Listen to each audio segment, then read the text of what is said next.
Welcome to the dojo, everybody.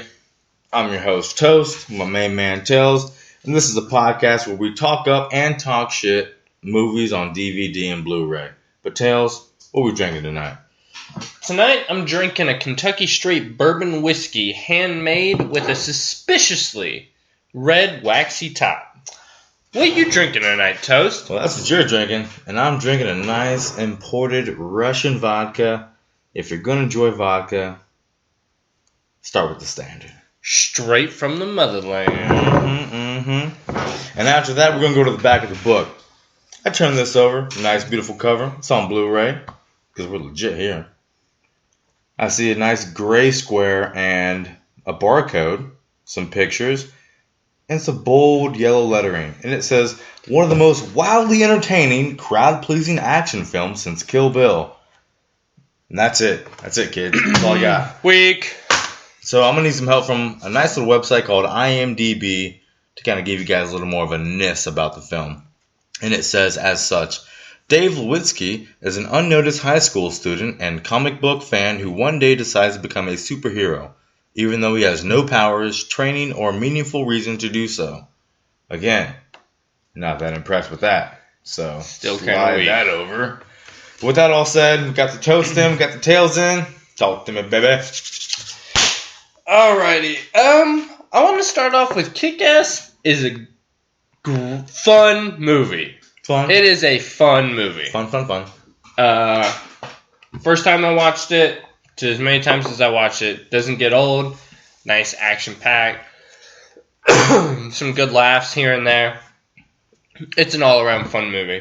You got Dave Lewinsky or whatever his last name is basically just your normal person. And like I said, Rogue guy. he decides to become a superhero. Nothing new. Excuse me. And Yeah, are you dying? What's happening, man? I'm sorry. I don't feeling know. good? I'm choking up a little bit. I'm Just choking. saying. But first time he gets the suit on, he sees these two guys like trying to steal a car, basically. And he goes up there and says, "Hey, I'm Kickass. Stop doing that. Blah blah blah blah blah." And gets stabbed right away, like right away. And not only does he get stabbed in the gut, but he stands up and tries to walk the fuck away. I think if I got stabbed in the gut, I would stay there. Yeah, probably would. But he has fortitude. Fortitude. Takes a couple steps forward, hit that highway, and guess what happens? Nice little Jack Black moment. Got his shit sideswiped. Yep. And he got taken to the bank and got a whole bunch of metal put in him. And now he has, like, no nerve endings. And he's basically kind of like Wolverine for those comic book fans out there. Yeah. I mean, they do have, like, the nice wide skeleton shot when they piece together all the other x-rays. Mm-hmm. That's pretty good. Now, the thing is, like, that does set the tone. It gives you a nice little mini origin story of Kick-Ass, as it would be. But can I kind of backtrack a little bit? Yeah, go ahead. You know, once you start the film, you press play, the DVD goes in, you get that nice cloud shot. It goes through the clouds, and it intros all the, like, hey, hello, these are all the people that are in the film. You're like, I like this. And the music's really lofty, and I get it. And it goes to the top of the skyscraper. You see that guy in the red? Mm-hmm. It just jumps out. The wings expand. You're like, oh, shit, this motherfucker's about to fly away. Like, this is going to be the apogee of the entire film. Person inspires another person. Person inspires that person. A very pay-it-forward kind of ish. Yeah. You know, you kind of get that ness to the whole thing. He jumps off and faceplant. And that sets the tone for the film. It's what we call #epic fail. Epic. Epic fail. But just like Tails said, we're going to go to the what I like to call the jack scene. These guys, the kid gets jacked. Mm-hmm. And nothing happens. But yeah, he does get stabbed, all the good stuff. But like right when that did happen, you notice the guy that was in that window when they go to the actual apartment scene, the guy in the window that does nothing, reminds me of that quote that evil only triumphs when good men do nothing. Yeah. So he could be a good man, but he chose to do nothing. So evil did triumph because he lost. Mm-hmm. the main character lost. Kickass lost in that sense. Yeah.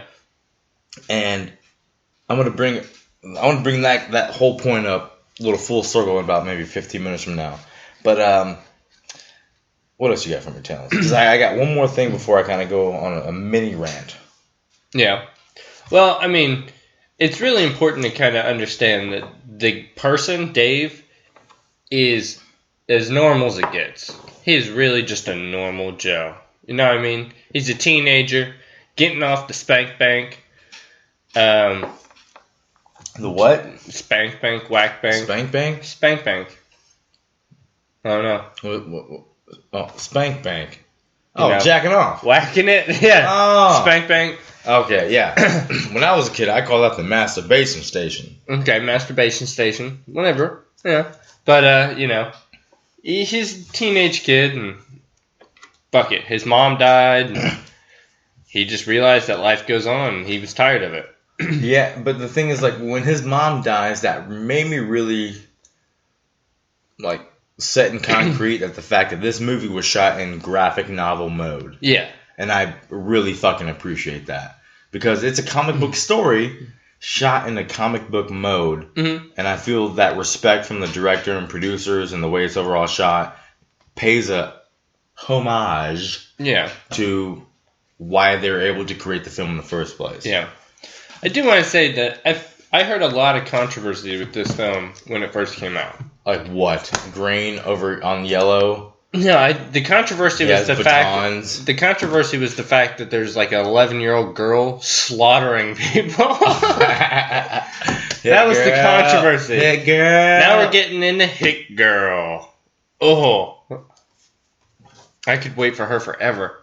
Yeah. Now the thing is that Hit Girl is what I call one of my oh shit moments, man. Come on now. Oh, the introduction of Hit Girl was just slaughtering motherfuckers. Hell yeah. But like the thing is, the entire 40 minutes of the film is nothing but an origin story for every single character. Yeah. It's not like, oh, you're watching a movie about Kickass, or it's a movie about Hit Girl, or a movie about Red Mist. It's all interlaced and many little origin stories of how each character comes to be. Yeah. And then once Hit Girl gets introduced, because you see her training in like maybe collectively 8 minutes in the entire 40. And then when she gets introduced as Hit Girl, because you've never heard that word before until she's in. No. And she's fucking slaughtering motherfuckers. Slaughtering people. Just gory. Not like, oh, I shot you. Oh, I knocked your knee out. None of that bullshit. The first thing she does is put a fucking katana through someone's chest. She's cutting off legs. Oh, stabbing through the chest. But I really like that scene when they're at the ice cream shop after she got shot with the 9mm bulletproof vest with the stuff. When she's training. Yeah. Yeah. And she asks for the butterfly knives, and then she gets them. She's like, "Look, Daddy, look what I'm doing." Just look. And then, but once she gets introduced, there's a thug there that says, "Oh, I have a knife," and he whips his out, and she's like, "I got one of those," and she's like, but she's still playing with it, and then throws it in his chest. Yeah, like it's a goddamn fucking Nerf gun. It's beautiful. I love it. Yeah, it was awesome. But when Hit Girl gets introduced, is one of my oh shit moments. It's one of the best scenes I've seen in a long time for a good action movie like this. You know what I mean? She comes in and just takes it away. And definitely a good old shit moment. I like that one. But, so you get introduced to Hit Girl and Big Daddy. Big Daddy's Hit Girl's father. Played by none other than Nicolas Cage. Now, I have mixed feelings about Nick Cage because, excuse me, once upon a time, I was in a situation where I was able to watch a Nick Cage collection. Ooh, and I saw the whole thing. Oh, I was like, oh, God. I like National Treasure. I wouldn't mind seeing Ghost Rider. Oh, mistake. I'm a huge fan of Con Air. So I'll get the whole collection. I paid like $5 for it. Get the whole collection. Still have mixed feelings. Yeah. Now, the thing is that when Nick Cage plays Hit Girl's dad, Big Daddy, he crushes the cliche white guy. Yeah. I mean, he fucking crushes it. He really does. I mean, who else could play a better cliche? I mean, get out of here. When he's like, oh, his name. Oh, what's that guy's name? Kickass. It's more like ass kicked. But it's not even like he does the whole cliche laughter good. He does the whole cliche laughter bad, which makes him the cliche white dad. He just does the whole cliche white dad. Like all his jokes are bad. Everything he does is just horrible. Until, I'm not even gonna go there yet. Oh, I'm gonna give you a ... on that one. ... Now the thing is, one of the things I want to bring up is that it's really a Spider-Man origin story. Yeah. Because you got like the guy, some happens to him, gets him a little bit of power. The girl thinks he's cute, and I like that whole like, I'm the gay best friend thing. And trust me, kids, look, I'm gonna tell you a little something about toast here. I've tried the gay best friend act, doesn't work. You know what I mean? I fucking tried it hard. I did all the things. I dressed the part. I played the part. I talked the part.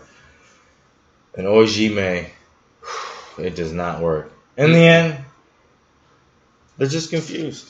They're just confused. Now, before we get to the main kind of action part of it, I'd like to comment on something that I noticed in the very beginning. Is that I did not like this movie on Blu-ray. Because we did watch it on Blu-ray. I feel like the colors were too vivid. The separation was too much. I've seen it streaming. And I've seen it on DVD.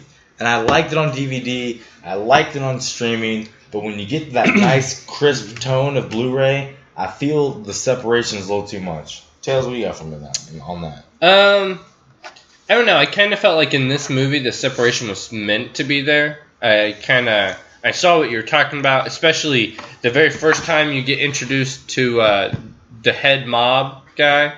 Yeah. And he's sitting up in his tower, and the very first time you see a close up to him, they like did that comic book face to him. They like glared his forehead, put some extra lines there, and made it look like it was about to blend into the comic book scene. Right. 3 scenes before that, so it was like, well, it looked really funny. I don't think that was intentional.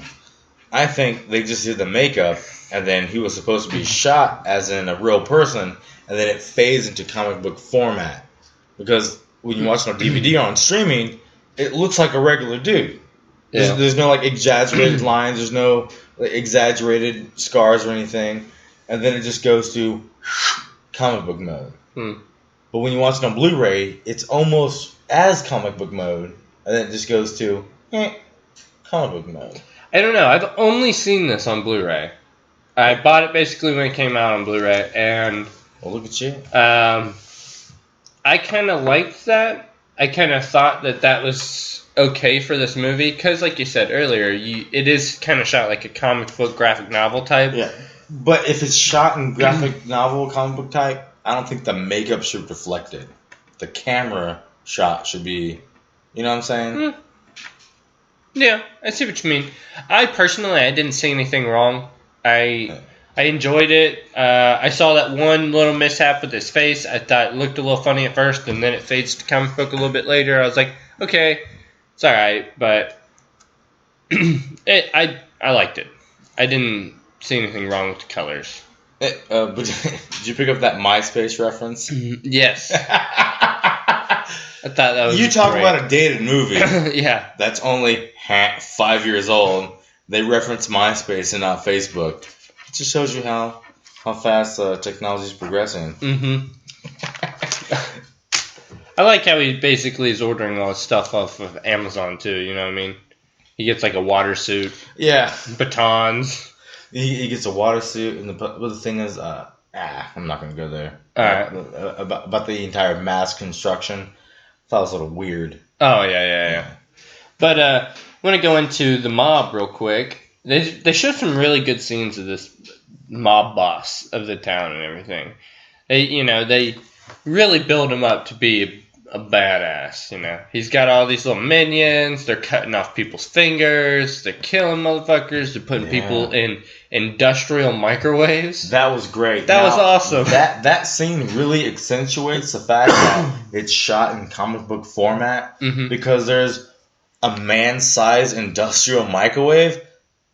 It's like, oh yeah, apparently the guy's treating lumber with some kind of fucking 10-foot microwave, so we're gonna put the guy in it. He's like, I don't give a fuck. Just give me some answers. I don't know. How long we should put him in here? 5 minutes. 5 minutes? You're gonna burn popcorn in 5 minutes? Yeah. Let alone a human fucking brain. Jesus Christ. And with that note, give me some popcorn. Taylor, want to top me off? Yeah, no problem. It sounds so smooth. But I just thought it set a good mood for the bad guy of the movie. Right. The bad guy is the bad guy. He's not an upside down hero. He's not sideways. He's not fucking adjacent. He's not just kind of crooked. He's just a bad guy. But he still has good guy qualities because he is a father. He's a husband. But there's no good guy-ness. He's just a bad guy with responsibilities. Yeah, I am bad guy, but that does not make me bad guy. I am bad guy. That does not make me bad guy. I am just a bad guy. But I felt like it set a good tone for the bad guy, and now you have basically good and evil. Hey, speaking of bad guys, no, the good and evil part is even better. Remember that when I told you about that scene where the guy was in the windowsill and he did nothing? Mm-hmm. The guy got his ass kicked. You realize he was the person that died in the alleyway? Yes, he was the guy that the mobster shot. Yeah. Mm-hmm. Like, what? That's crazy. You see that guy 3 times in that movie. 3 times? I only saw it twice. 2 times in the window. You see him the first time when they get the comic books stolen from him. Yeah. And then you see it the time when Kickass gets stabbed. Yep. And then you see him get shot. Goes back to that quote, man. It's fucking crazy. Mm-hmm. So, Ed, bring me to the good and evil. Good and evil? Mm-hmm. Want some good and evil stuff. I want all kinds of shit like that. Now, what I really like about the little bit of good and evil is when Kickass first meets Red Mist. Like, it's a real awkward scene. You realize they're both fucking nerds. Yeah. There's no, like, I can do backflips or I can do 100 push-ups. It's, you got into a suit, I got into a suit, let's hang out. Mm-hmm. And when Red Mist takes Kickass to that warehouse to try to get him to, like, to confess some shit, the house is already on fire. And then Red Mist goes in, Kickass goes in, he saves that teddy bear, and it's like, oh no, craziness. And then hard cut right to Red Mist's dad pulling up to the same warehouse, and it's on fire even more, and then he just drives away. Mm-hmm. So did Red Mist tell his dad to meet him at that place, and then all of a sudden his dad showed up to the house that his son told him to be at, and now it's on fire, and he just says, well, just keep driving, Charles. Like, huh? Like, I didn't feel any emotional connection between his father and son when it came to that kind of a scene. So if you tell me to go to your place at 5 o'clock and I show up at 4:55, your place is on fire, you're either, 1, setting me up, or 2, I'm about to lose my shit because you just died. Yeah. Well, especially since Red Mist pulls his car up to the front of the shop. Right. It's in the front. It parks it. Parked. And then his dad rolls up. And you don't see it in the scene where his dad's at, but you see his dad there, and he's in the front, and it's on fire, and Red Mist's car's obviously got to be there, and then he just drives away. What happened? I don't know. Like, for me, like that was the first good and evil moment. Yeah. Because it was like kind of a little mini lure into a little bit of fishing expedition, if you would. But for me, it just was weird. But now, when it came to that scene, the score was fucking amazing. Now, it's familiar, and I can't place it at the moment because I am indeed intoxicated to some degree. But it's fucking beautiful. Do you recall where that score comes from? Are you talking about the score of like the 70s kind of spy movies? No. Not the whole intro stuff. I'm talking about when it comes to the action and then the fire. No. I don't. Man, we need to look up that sound engineer before we do this shit. Yeah. Man, I'm telling you, that's a great score, and it sounds eerily familiar. Well, I also, at that same time, you kind of got the whole concept of, like, how Red Mist is about turning on Kickass and everything, about to turn him in, and then it's all on fire. So I could see where the score was probably really nice. I actually can't point it out right now in my head. This is where Red Mist realizes that Kickass is just a normal dude. Yeah. He's like, dude, no, Dad, he's a fucking nerd. Yeah, he's you just wanna know why he's a nerd? Because we get exposed to why Big Daddy is Big Daddy. Oh, yeah. Dude, he fucked some shit up. You get that teddy bear nanny cam? Fuck some shit up. But I love the way they shoot it. It's like, oh, just watch this. And they plug in the red and black on an RCA 3 cable, which is obviously yellow, white, and red. True. And the yellow is the video, and then white and our audio. Yellow, yeah. So like they plug in the two things. It's like, oh, watch the audio, and they plug in no audio. Yeah, I don't know. Get out of here with that. But it should be yellow, white, and red. But they plug in a black and red. Yeah.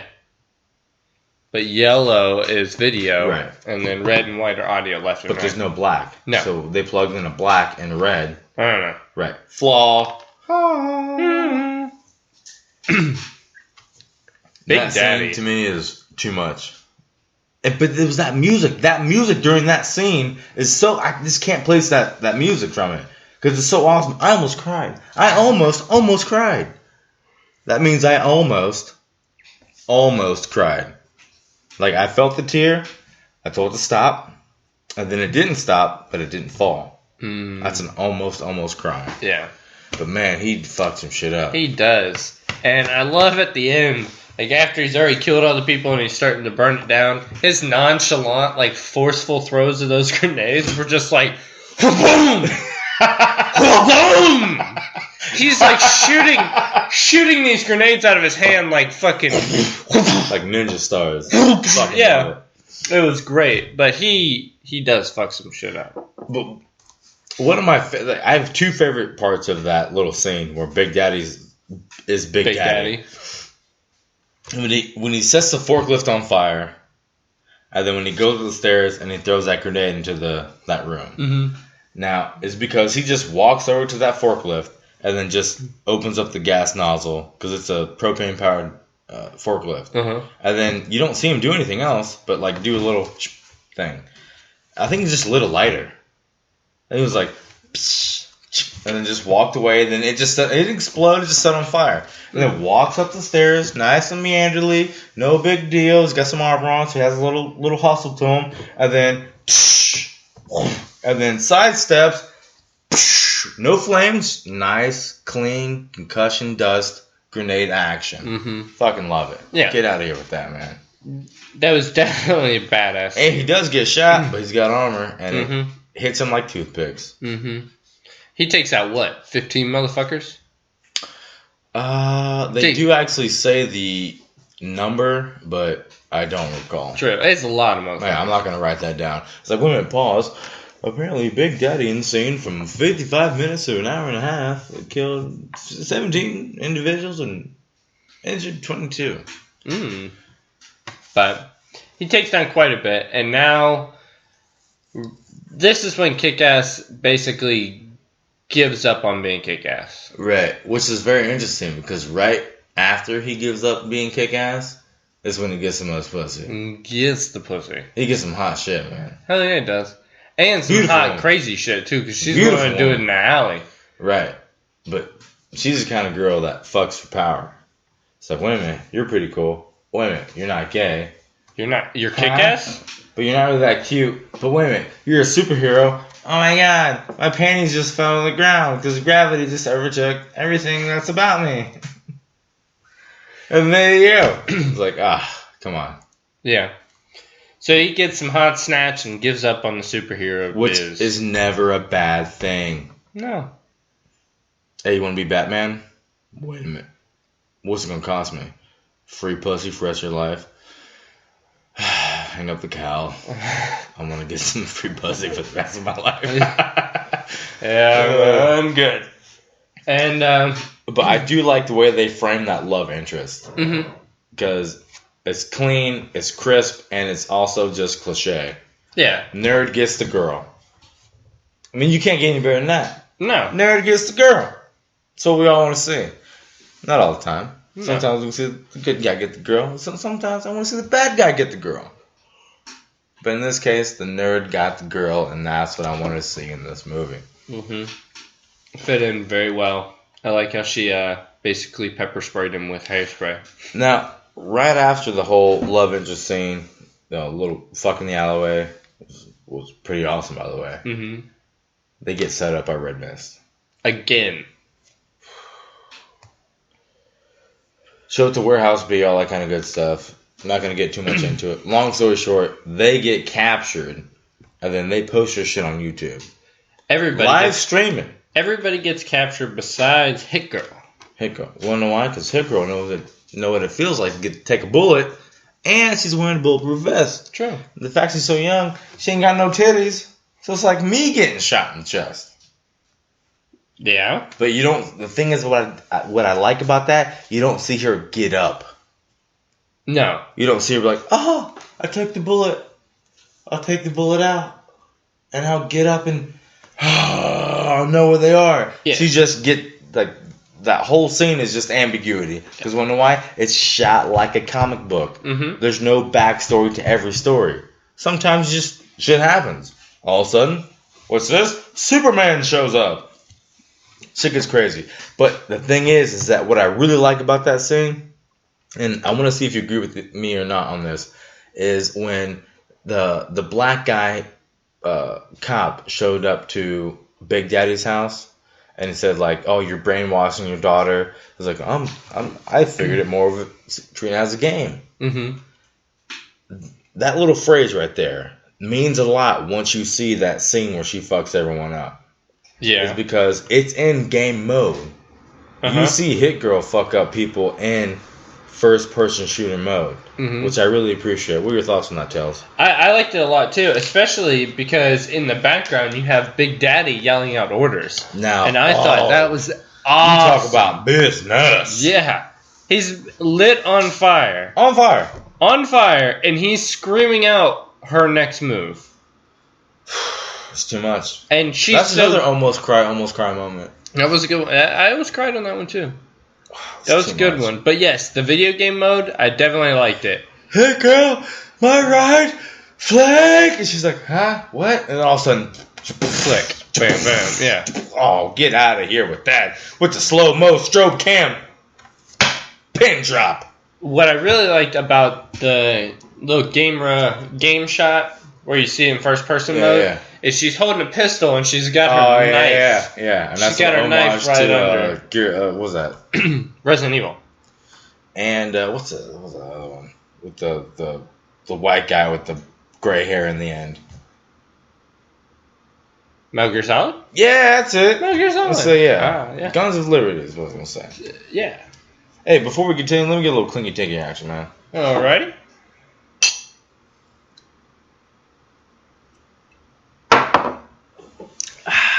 Some good shit, man. So, they're streaming live on the internet of the execution of Big Daddy and Kickass. Which I'm surprised in today's age, as a actual motif of the movie, why has no one actually ever tried that? Has anyone actually tried to promote, I'm going to kill this person live on TV in 12 hours? So fucking tune in, niggas. You know what I'm saying? I feel like in today's society that would be shut down very quickly. Yeah, but YouTube would shut it down. Twitter would probably shut it down. But once it gets out there, it's out there. True. Because we got Facebook, text message. I'm going to tell you. It's like, dude, I just fucking heard on NPR today that some guy's going to kill some other guy at 5 o'clock on this website. Like, if you do your own private web hosting. True. I mean, the server might crash. I mean, it's a possibility that you could get it out there. But you never heard of those attempts. No. I don't know. I don't know. Something to think about. I guess my critique of an homage to the actual film itself. Yeah. But this is where you gotta say goodbye to Big Daddy. It's a sad moment, man. It is a sad moment. But it's also a very good moment. Because this is where Kickass finally gets some fucking balls. Ain't that the truth? And, I mean, he should get some balls. Because, like Hit Girl says, if it weren't for him, her dad wouldn't be dead. Man, that's a cold scene. That was pretty harsh. That's a cold scene. I almost want to punch him. That was a cold scene. After all that ass whooping, once you realize what actually happened. Not only did he just get his ass whooped, he got saved by an 11-year-old girl and got her father killed. He still had to bum for a ride home.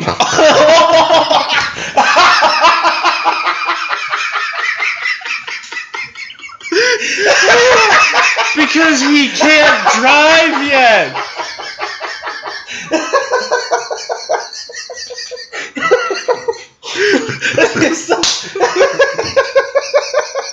You still had to get a ride home? That's too much. I can't breathe. Alright, focus. Laser eyes. Lasers. Oh, man. Alright, so you got... It's too much, man. So they end up going to the house of the main bad guy, which I believe is played by Mark Strong. And, I believe so. Which, huge fan of. But tells you, you're about to verify that for me, but I'm going to continue on my little nest. So they go to the house. You got a real big black guy security guard. He's there. He stole a bazooka from House B once they exit it, and then did capture them. And so all of a sudden, girl walks in the door. He's like, "Hey, what you doing, little girl?" He's like, "Oh, I lost my mommy and my daddy," which is absolutely true. Yeah. But it says it like, "I lost my red balloon." Oh no. Speaking of which, when she starts fucking all those guys up, it's a nice little classical kind of techno-y-ish, and then goes straight to 99 straight red balloons. It's like, oh, shit, what happened? And she's just killing everyone. And I love it. Absolutely love it. Oh, yeah. She had to... Ooh. Oh, go. Hit Girl has pretty much probably some of the best action scenes throughout this whole movie. Oh, she has the only best action scenes in the entire movie. Big Daddy had I mean, one. he had the action scene. Only one. Yeah. But it was good. Oh, it was great. Mm-hmm. But overall... True, overall. Hit Girl won. And now, go ahead. So once Hit Girl finishes that hallway scene where she's fucking everyone up, and then does like the actual little dual pistol reload, like mid-air shit, like come on, that's fucking fantastic. The CGI was good for it. You believed it for a minute, but on Blu-ray, it does not work. DVD, sure. On streaming, even great.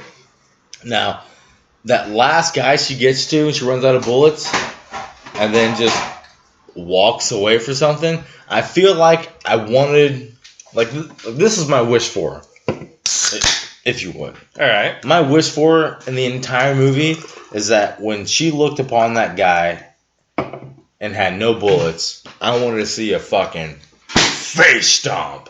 Like, my dad's dead. Yeah. I've saved this asshole, who I've only known for 6 weeks now, who's in reality a chump. Yeah. And then she's going to the headquarters, the head of the snake, kills the whole way through with thugs. I run out of bullets. What do? I just step past them? No, I'm going to stomp on your fucking face. Yeah. Like, I wanted to see that, because it already has the upward angle shot. You know what I'm saying? They're looking down the barrel. It's a short girl. You get the face shot of him on the ground, and then nothing happens. Oh, the gun's empty. Oh, I'm kind of relieved. He's like, this is for my dad. Boom! Yeah. I wanted to see like a God of War, Kratos style face stomp, just to get the real, the ness, the anger. I want to see the rage apart. The fact that she's already lost her mom. She's lost her dad. She's delusional with the superhero complex. And now she's raiding a mob boss's house? True. Give me a full boot face stomp, man. Come on now. I've seen her stab people with katanas already. Very true. She cut off people's legs with katana. But no face stomps, man. No face stomps. That scene kind of got me towards the end where she runs out bullets and everything. She has 2 grenades strapped to her chest. She did have that yellow grenade. Yes, she has a smoke grenade and the little black one sitting right next to it you hardly see. Yeah. She got 2 grenades on her chest. She doesn't use them. She's pinned down on people shooting machine guns at her. She got grenades. But flaw. I do that face stomp. That would have been. That really would have been a nice stamp to that whole scene. That really would have been like start to finish, boom, stamp, this. And then you see Kickass flying up on a jetpack with Gatling guns. Right. Apparently, they bought it on Amazon for $300,000. Yeah. And then plus, wait a minute, added Gatling send guns. it to fucking China and add Gatling guns to it. Might as well. And then send it over here, fully attached. Might as well. Because you wonder why that can happen? Because it's a movie shot in comic book form. True. There's no such thing as plot holes. That's where There's only you missing saw pages. badassness, because you were like, jetpack, Gatling guns, awesome. Right. And then Hit Girl and Kickass go into the mob boss's room. Everybody's dead besides the mob boss and his son, Red Mist. Hey, talk to me about the fight between Red Mist and Kickass and that dojo. Not our dojo. Don't get it twisted now. So, Red Mist and Kickass go into the dojo basically and have their little fight. And I swear to God, it's like two Napoleon Dynamites fighting each other. It is the most ridiculous, baby-ass, pussy shit I've ever fucking seen.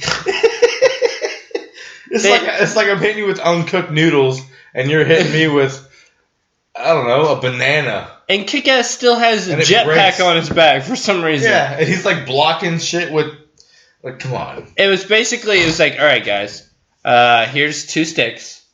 Now, I basically just want you to flail around for the next 15 minutes, maybe less. Yeah. Hey, just do whatever's comfortable. Yeah, you know. We're gonna put what's in the movie in the movie. And then double knockout. Why the fuck not? And they end with a double knockout. Why the fuck not? It's only happened 3 times in MMA history, and you're gonna include a double. True. But I liked it though, because it really did let everyone. It let the audience know that these guys don't know what the fuck they're doing. Amateur hour. Pure amateur hour. Yep. And then in the other room, you got Hit Girl and Mob Boss going fucking at it. On 250. Yeah. She's got knuckle busters, splitting lips. She's getting flipped around, choke slamming on. Oh, man, it's good. Yeah. It's really good. And then when he's about to do the final blow, apparently, Kickass magically wakes up from the double knockout, picks up the bazooka on the way, which you don't see happen, and kills homeboy with the bazooka. Out the window, flies out nice and straight. Gravity means nothing at this time, and explosion. Boom. I gotta say, I love the bazooka. I really do. It is definitely comic book graphic novel-ish. Yeah. You know what I mean? If you were just doing a good action movie, you'd shoot the dude and he'd die. But... Or with the Gatling gun attached to your fucking shoulders. Yeah. But having him shoot the rocket launcher and it hits him in the chest, but pushes him out the window half a mile away from the building, so it's safe zone. You know what I mean? Now you have safe explosion area. Yeah. And have him explode in midair. Oh, please don't destroy the building that the bad guy owns. Yeah. I really like the bazooka that he stole. I like the bazooka a lot. From the orphan's dad. Alrighty, Wade. Do you have any oh shit moments or what ifs? My only oh shit moment was when Hit Girl got introduced. When she fucks up that whole room of gangsters. When Kickass was like on his little... He was on his way to becoming Kickass. Yeah. And then Hit Girl intervenes, and then she just fucks everything up. I absolutely... That was my oh shit moment. Absolutely. My wish for.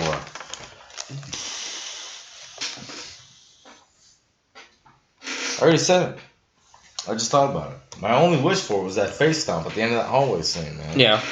That was it. What about you, man? You got some oh shit? I knew you got oh shit. Give me an oh shit. Dude, my oh shit moment was... Give me an oh shit! Was fucking Big Daddy taking that whole warehouse down.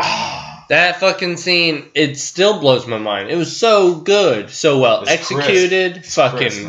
It's beautiful. Because he goes in there with a fucking mission.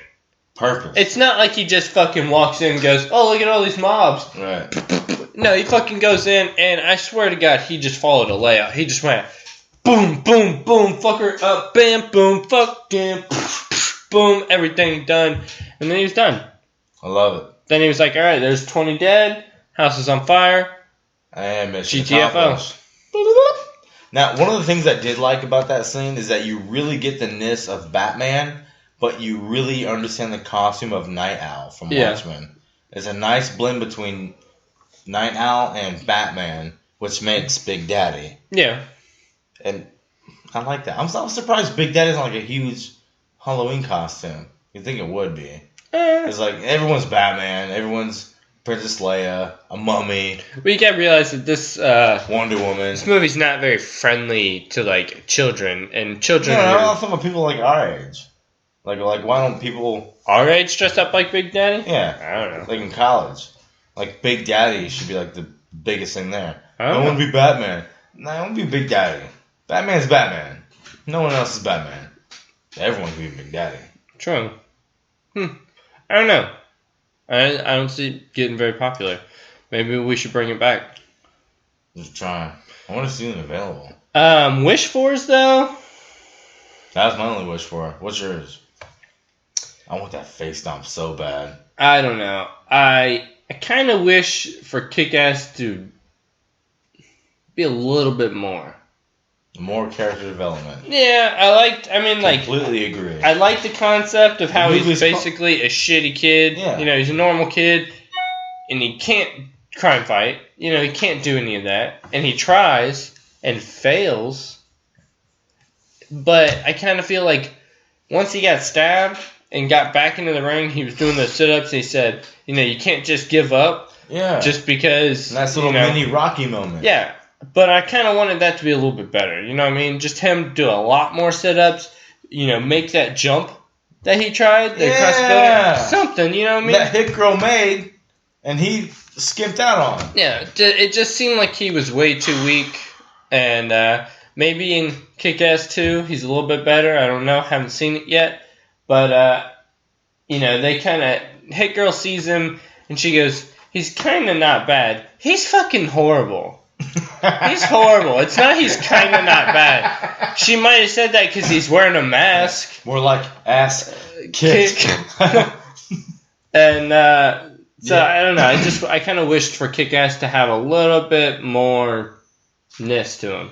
Yeah, I would agree since the fact that the entire movie's called Kick-Ass. Mm-hmm. And then I feel like I should have more character development of the character Kick-Ass. Yeah. I'm Kick-Ass. So you see him be a dude and then get his ass kicked and then becomes a dude that has surgery. Yeah. To become I like dude that fights. I like the fact of his surgery and like his numbed nerve cells because that does give him more of the brute force type thing. Yeah. But he doesn't use it really to his advantage other than the fact that he takes a fucking whooping. Yeah, and then just walks away. Not walks away, limps away. Yeah. Because his bones are still impacted. But that was my only wish for. Yeah. Yeah, I agree. I completely agree. So, a wish for being the fact that if you're going to name a movie Kick-Ass, develop the character Kick-Ass. Yeah, a little bit more. You did, but you just told me a guy that becomes a dude that gets hit. You know what I'm saying? Yeah. Because this Nothing special. This movie right now is about Hit Girl. Oh, yeah. The movie was stolen about Hit Girl and Big Daddy. Because on the cover we got Red Mist, Hit Girl, Big Daddy, and Kick-Ass. And right now the entire right side of this thing is overtaken. Mm-hmm. Nick Cage and, what is this, Chloe Grace Moretz? Mm-hmm. Moretz stole the show. They really Beautiful. did. Absolutely beautiful. Hey, did you see a picture of her in the 2014 Grammys? 2014 Grammys? No. Not Grammys, Oscars. No. She looking good. Get out of here with that. All right. You talk about homeboy said she wait for her till she's 18? Yeah. Worth it. Worth it. Worth it. Worth it. You got anything else for me? All I want to say is I'm going to rate this movie a 4 out of 5. 4 out of 5? 4 out of 5. I thought the acting was great. I thought the score was good. I thought visual effects were good. Respectable. And I enjoyed the movie throughout. So I'm going to give it a 4 out of 5. What about you, Toast? Well, I'm going to give it a 4, let's say 4.2. Because I'm not going to agree with you completely. And the reason why is at the very end, when he's on that jetpack scene at the end, it feels like a lot of stock footage with CGI going through it. There's a lot of stock footage in the movie overall. and I feel like it takes away from the comic book-ness that they're trying to shoot it in. You know what? And that, with all that said, we're going to go ahead and fade to black and roll credits.